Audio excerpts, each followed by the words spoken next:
Hello and welcome to Rathods IAS Academy. Today in this session we are going to see current affairs of 7th October 2024. So let's get started with our discussion and let us see the first important article of the day. So here you can see one image. So what is this image is depicting about? So what is this image? Indian Air Force. So why this? Why they are doing some exercises in air? What is the reason? So actually we are going to celebrate 92nd anniversary of formation of Indian Air Force. So they are showing their air exercises in especially in Marina Beach in Chennai. So because of this is the news. So here if we are celebrating any anniversary, that will be very important from your prelims point of view and you have to know that. So you will be getting questions from basic facts of Indian Air Force. So Indian Air Force is celebrating 92nd Air Force Day on 8th October, that is tomorrow. So if you see some basic facts like when this Air Force was formed, so even before we got our independence, that means when we got independence in 1947. So recently we celebrate how much, like which year of independence? 70? So now if you see, here we are celebrating 92nd anniversary. That means before we got independence, we had this Air Force. But at that time, what was the name for this Air Force? Was that in the name of India? Obviously no. So what might be the thing? It was based on Royal Air Force. So Indian Air Force was established in the year 1932. So during that time, we had World War. So to support Royal Air Force of UK, so it is against Japan. So especially Britishers, they organized this Royal Air Force in India to fight against Japanese, and we want to stop this Japanese army entry into our country. Okay. So later on, after once we got independence, we removed that name Royal and we replaced with Indian Air Force. But when? In year 1950. So it is also very important. So when we formally renamed Royal Air Force into Indian Air Force, that is in year 1950. So if you are talking about some basic facts regarding this IAF, so President of India is the Supreme Commander of Armed Forces. So here UPSC can confuse you by giving Prime Minister or Governor. So it is President of India. It is very important point. So in this way here UPSC will be using the words to make you confused. And actually it is the fourth largest air force in the world, and where we had the headquarters in New Delhi. So actually the motto of Indian Air Force, that is touch the sky with glory. So this touch the sky with glory, that phrase we got from Bhagavad Gita. So there is also historical connotation that you can connect with Indian Air Force. Okay. And here if you see what are the most significant operations of Indian Air Force, you have to know that. Because we are celebrating 92nd anniversary. So here you need to know like what is the success story of our Indian Air Force. So after independence, here IAF took part in wars with Pakistan and as well as in China. So even in 1984, IAF which participated in this Operation Meghdut. So Operation Meghdut, it had been done at this Yachin Glacier, which is the highest point. And next one here is, if you see other significant operations, we did Operation Vijay in 1961. And this also participated in Second Kashmir War in 1965, that is India-Pakistan War of 1965. And even IAF took part in Bangladesh Liberation War of 1971 and also Operation Kumbh Mela in year 1987, Operation Cactus, Kargil War, Balkot Strike, so which is a recent one, that is Balkot Air Strike in year 2019 against Pulwama attack. Okay, so these are the some success of our Indian Air Force that you have to appreciate and you have to remember them so that you can write in your mains answers and even your essay. So see here, one ethics-based article, meat liquor ban within Mahakumbh periphery by Adityanath. So what is this article talking about? Banning of meat and alcohol nearby these areas of Mahakumbh. So do you know about this Kumbh Mela or Mahakumbh? Kumbh Mela, what is this? It's about? Okay, it comes once in 12 years. So UPSC can play game with number. So it may say once in 4 years or once in 6 years or 8 years. It is actually once in 12 years. So in which areas will be celebrating this Kumbh Mela? How many areas? How many areas? In 4 areas. And you have to know which are those areas. And here UPSC can again play game by changing the names here, and they will be asking like select the correct names or incorrect names. So from which subject you can deal with this? From GS paper 1 under history, because Kumbh Mela is an integral part of our Indian culture. And next one here is that ethical to ban meat and liquor because of religious purpose? Again, that thing that you have to analyze from ethics point of view. So if you see the context, it says that UP Chief Minister announced a strict ban of sale and consumption of meat and as well as liquor within this Maha Kumbh Mela area in Prayagraj. So this, in the same way, it happened even in Kanwar Yatra by the same state, right? So recently we discussed about this US IRF report, which says there is degradation or deterioration of freedom of religion in India. So if you are supporting that statement, you can add this kind of examples of Kanwar Yatra and as well as Mahakumbh. Okay, clear? How you have to connect and how you have to substantiate your arguments from current affairs? Okay, so here, if you see the key points, it says that yes, whenever we are going for ban of meat and as well as liquor, which reflects that yes, we honor traditional values and beliefs.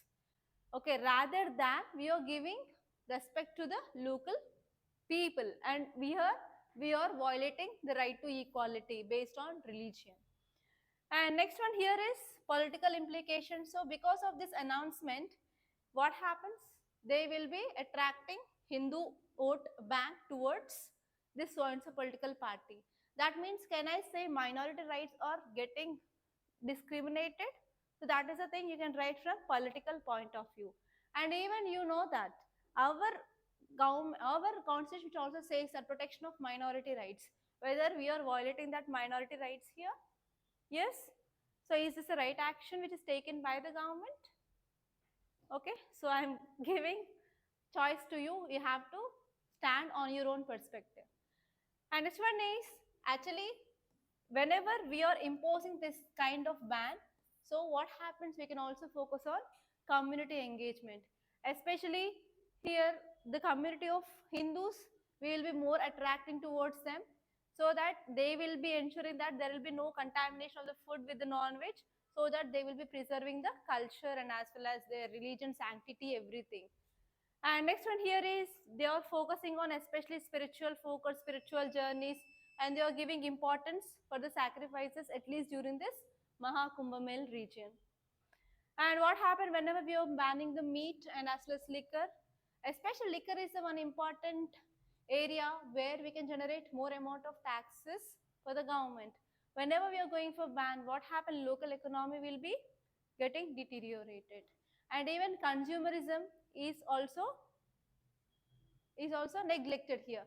So you're not focusing on increasing of demand on this meat and as well as liquor. Okay, so even we are taking some public safety measures so that we can ensure respectful environment, peaceful environment, and so that we can make this huge gathering of Kumbh Mela a great success. So here there is a chance of getting question regarding this Mahakumbh or Kumbh Mela, so which comes under UNESCO's representative list of intangible and cultural heritage of humanity. So it got already UNESCO tag. So for once in every 12 years, we are celebrating this. So actually it is one of the largest peaceful congregation of pilgrims on the earth. So at this places, at this Mahakumbh actually, so some lakhs of people, they will be gathering and they will be dipping in the water, especially sacred rivers. And especially this take place only in the 4 places in our country. So first place is Godavari River in Nasik. Second place is Shipra River in Ujjain. And third one is Ganges in Haridwar. And next one is Sangam, where this Saraswati River, which meets this river Ganga, which is a mystical river. So in these 4 places only, we will be celebrating this Mahakumbh. So you have to remember the river and area which is located. Okay. And here UPSC can give a question like consider the following pairs. So they say Ganges in Prayagraj, or else Shipra in Nasik, Godavari in Ujjain. So like that they will be also interchanging the name of river and name of place. So you should be very careful in identifying those pairs. Okay. So actually it is like a 1 month long fair, and here we will go for construction of massive tented townships, and we will be providing cottages, huts, platforms, civics facilities. So actually you can get a question regarding how you are managing the meetings. So if there is a mismanagement of this crowd, what happens? Stampedes will happen. So do you know recently stampedes which happened in which area? UP, right? So there is a high chance of getting a case study in this year because of Mahakumbh. Like how you are going for crowd management if you are an IPS officer in that region. So what are the options you are having? So how you will manage? So they will interlink with any other situation along with management of crowd, and they will be asking questions like what are the options you have, evaluate the options, and which options you will be choosing. Clear? So this is the one area which is, will be most expected for 2025 mains. Okay, and say this topic, aiming to eradicate child marriage by 2026, says Assam CM. So what is the keyword here? Child marriage. So what is the meaning of, at least definition of children? So under which year we can consider them as children? Under 18 years of age, right? So what are the reasons for this child marriage in India? Lack of awareness, education, and even socio-economic conditions of a family. Okay, so how can we decrease this child marriages? This is also one of the point where you can get case study in your ethics. Like if you are a district magistrate, how we are going to decrease this kinds or this types of child marriages in your so and so district. So what are the operations that you will be taking? So actually this article is talking about one new scheme came up by Assam government. Take down this scheme. Mukhamantri Niyukt Moina. So actually under this scheme, girls will be receiving fixed amount of monthly stipend, which will be given for 12th class, that is intermediate, graduates, and as well as postgraduates. And they'll be getting like monthly 1000 rupees to 1500 based on the education. So why? Because they have to pursue education, and who are the eligible student, who are the eligible here, they should be unmarried, and they should show the good performance in the academy, and they need proper attendance.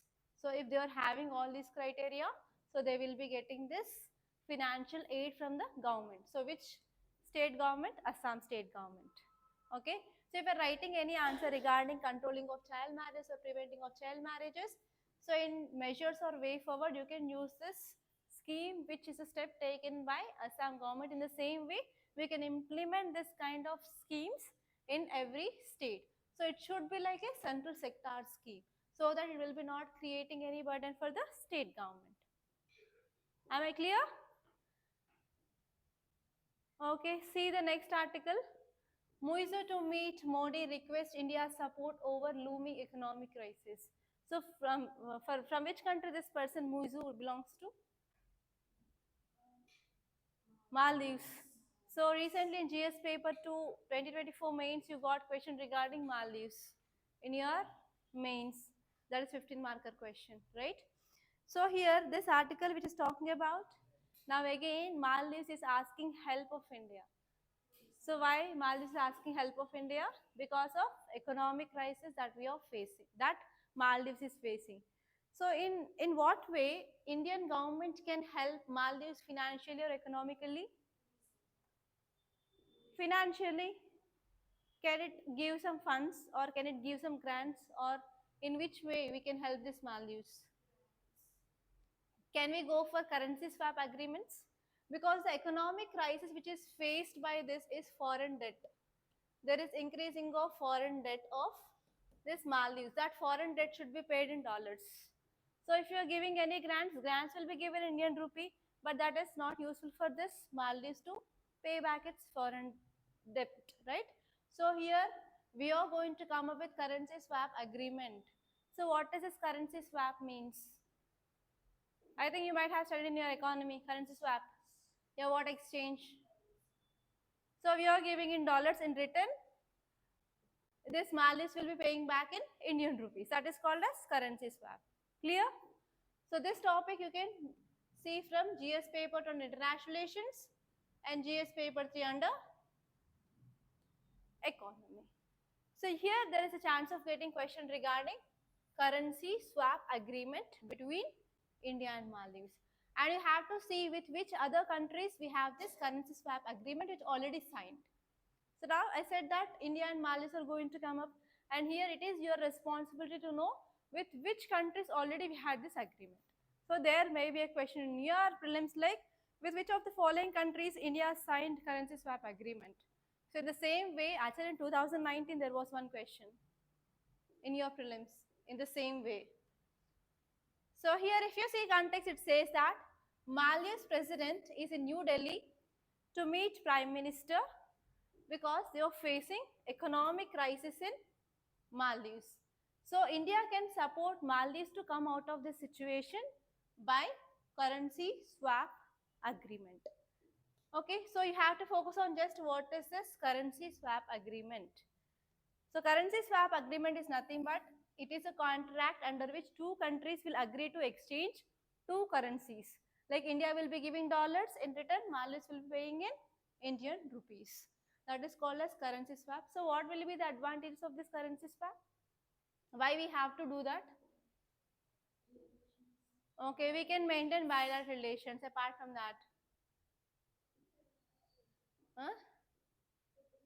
Okay, stability, financial stability of India or that country?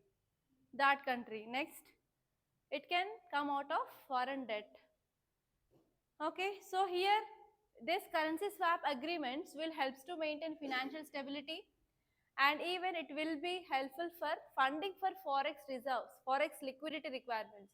So actually now here Mali is in need of dollars. If we are giving granted form of rupees, so it will be not using that rupee to pay.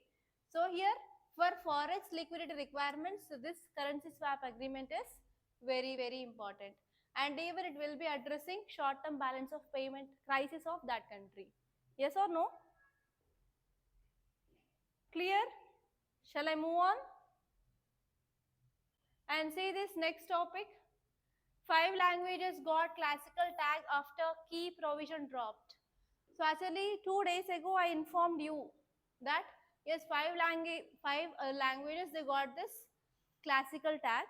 Already we have 6 languages which got this classical tag, and now if you are adding these 5, now totally 11 languages in our country they got this classical language tag.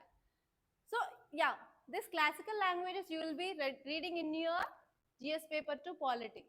But why this is important? Because so here you have to know what is the criteria to get this status. So there are 3 criteria to be matched to get this status. But these 5 languages, they are not meeting the third criteria. But even though they got this classical language status. So because of this, this is in news. And you have to focus on exactly what is this criteria. So on this criteria, you may get your prelims based question for sure in this year. And even you can get a question like which of the following languages they got classical language status. And they will include these 5 languages along with old 6 languages. They may reshuffle, and you have to identify which is correct and which is not correct. Clear? So in these 2 ways you will be getting question here. So here the Union Cabinet decision to accord classical language status to 5 new languages like Marathi and as well as Bengali, which is included here. Okay, so here those 5 languages, please make a note. Marathi, Bengali, Pali, Prakrit and Assamese. Okay, apart from 6 other classical languages, the 5 new are Marathi, Bengali, Pali, Prakrit and Assamese. So they get this classical language status. So actually, if you want to give this criteria of classical language, or if you see how they are getting the status, so they have to satisfy 3 important things. So first important thing here is high antiquity of its early text or recorded history over a period of 1500 to 2000 years. So if you say that is classical means It should have the evidence of written text or any recorded history of more than 1500 to 2000 years. But this had been exempted now. And second one is the body of ancient literature text which is considered a heritage by generation of speakers. So we need to have speakers of that certain languages in generations. And third one is the knowledge text, especially prose text, in addition to the poetry and even inscriptional evidence. That means it should be there in any inscription of any other dynasty or any other kings. Okay, not only poetry. Poetry will be there, but even they are asking prose. Okay, prose and poetry, first one. And next one is generational speakers, and it should be as old as like 1500 to 2000 years. So it has been exempted now. Okay, prose is nothing but text stories. Poetry is nothing but hymns, poems. Poet is nothing but story, everything, description part. So see, other 6 languages. So here there is also a chance of getting question based on years. So arrange the chronological order of languages also. So first one is Tamil. So first language which got the status is Tamil in 2004. And this one is Sanskrit in 2005, Telugu in 2008, Telugu and Kannada same. So nearby states, Telugu, Kannada or in this 2008, and later on Malayalam, and next one is Odia. So it is in 2014. So now if you see here, now we are in 2024. Exactly after 1 decade or 10 years, there is again updation of our classical languages. So there is a very high chance of getting question in your prelims regarding this classical languages for sure. 100% you will be getting question on this. And what are the benefits if you are getting this status of classical language? There are 3 benefits. So first one is you will be now eligible for getting international awards. International awards for scholars. Every year 2 international awards will be given for the scholars who are from these languages. And next one is we can establish center of excellence for studies in this classical language. Now we can establish a center and we can provide education in this language. And next one is we can even request UGC to create professional chairs, okay, on this universities regarding this classical languages. So these are the 3 advantages. Okay, see this article, learning curve. So it is talking about PM internship scheme. So actually in our recent budget, our finance minister announced that we are going to launch this prime minister internship schemes. So you know that our government aim it is to improve employment status. That means we have to decrease unemployment. So there they said that we are going to provide internships. Have you remember? Can you recall this? Training programs internship, right? So at that time, our finance minister announced that for providing internship to decrease unemployment, we are going to launch this PM internship program, and now it came into picture. And the pilot basis, they implemented this PM internship scheme, and you have to know what are the features of this scheme. So even there is a very high chance of getting prelims question on this PM internship scheme. And if you are writing any answer regarding unemployment, employment generation anywhere, you can use this scheme as an example. So government launched this PM internship scheme on pilot basis that can be implemented on a full scale throughout the country. Clear? Okay, if you see this PM internship scheme, recently Prime Minister internship scheme which was announced by our finance minister during her budget speech was launched. So why this scheme came up? To increase employability in youth in India, and even we are focusing on especially to bridge skill gap and to drive sustainable growth in our country. Yes, why there is increasing of unemployment rate? So whatever you are studying in your universities or colleges, it is not matching with the skill which is required for the industry. So here they are focusing on especially to bridge this skill gap. And what is the important aim? Important aim it is to provide internship opportunities for 1 crore youth over 5 years of time. So within 5 years they have to provide opportunities, internship opportunities for 1 crore. I don't know whether it has happened or not, but they are focusing on providing internship, and 500 companies are involving in this providing of internship. And this is a pilot project, that means test and try project. So which ministry is implementing this? Ministry of Corporate Affairs is implementing this scheme. So on this ministry also you may get prelims based question. And under this, if you're selected under this internship scheme, you will be getting even monthly stipend of 4,500 rupees, and that amount will be directly transferred to your bank account under this DBT. Okay, and next one here is, it also even provide one-time grant of 6,000 rupees upon joining, and even if you are eligible under this scheme and if you are enrolled under this scheme, you will be getting one-time grant, and even you will be getting health insurance under Pradhan Mantri Jeevan Jyoti Bima and as well as Pradhan Mantri Suraksha Bima Yojana for this internship. Okay, and you will be having this internship for a time period of 1 year. So again you will be getting confused, like UPSC will be saying like 6 months, 1 year, 2 years, 3 years. So you have to remember even the time period, that is 1 year exactly. So who are eligible now? The candidates who are between 21 to 24 years, okay, who are not full-time employed. That means even part-time employees can be eligible for enrolling that 1 year internship program. An internship will be available for the students who pass 10th class or higher. And this one here is individual from families with government jobs are excluded. So there will be no internship for this students who are coming from the government jobs.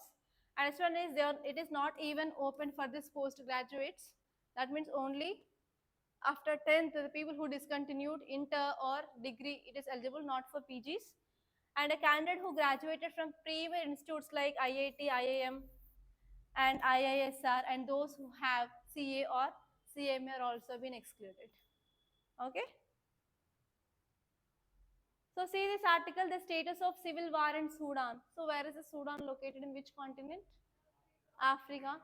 So do you know which countries are sharing boundary with Sudan? Okay, Sudan, do this Sudan have any opening to any sea? Red Sea? Red Sea or Dead Sea? Sudan which is having opening to Red Sea or Dead Sea? Dead Sea, where is located? Dead. DEAD, Dead Sea. In Israel and Palestine, right? And do this Sudan have boundary with Mediterranean Sea? Imagine map. Yes or no? Red Sea, yes or no? Mm. Okay, so see this after. Here it is there only, no? Sudan is sharing boundary with Red Sea, but it is not sharing boundary with Mediterranean Sea. So in this way also you can get map-based question. Okay, so I gave this question today in your quiz. So see here, this article is saying that civil war in Sudan is happening between two military factions. One is SAF and one is RSF. And actually, you know that especially in the Sudan region, especially in the sub-Saharan African region, West Asian region, there are many terror outfits they are functioning. So because of this, there is increasing of tensions. So it is also an important reason for increasing of tensions in this Sudan. Okay, not only this armored factions, but even there are multiple other actors that are also involving in this Sudan. So here you have to take like even socio-economic conditions of this Sudan also, like increasing of poverty, increasing of famine, increasing of drought, political instability, and there is loss of tolerance among the people. So all these are the factors to lead into this conflict which is going on in this Sudan. Okay, so if you see the Sudan and its fact, Sudan is a country in the northeastern Africa part, and the capital of the Sudan is Khartoum. So here you can get a question in your prelims like, recently Khartoum is in news. Why? So even they will be focusing on capital cities. You have to know the country and even capital city. So every year you will be getting at least 3 to 4 questions regarding international relations in your prelims from why they are in news or boundaries or map based questions. Okay, it is because of increasing of conflict in this Sudan. So where is this capital city located? It is located roughly at the center of the country. What is the importance of this capital city is, it is a junction where Blue Nile and White Nile rivers they will be meeting. So it is also one of the importance of this capital city. So because of this geological importance, you can get a question regarding this topic. And Sudan is sharing boundary with other countries like Central African Republic. Next one is Chad, Egypt, Eritrea, Ethiopia, Libya, South Sudan, and even Red Sea. So here there is a high chance of getting country with which countries it is sharing boundary. Okay, clear? So these are the important topics that appeared in our today's Hindu newspaper. So by this I'm concluding. Thank you so much guys for watching, and if you like this class, please hit the like button and please do share this class to your friends. Thank you so much for watching.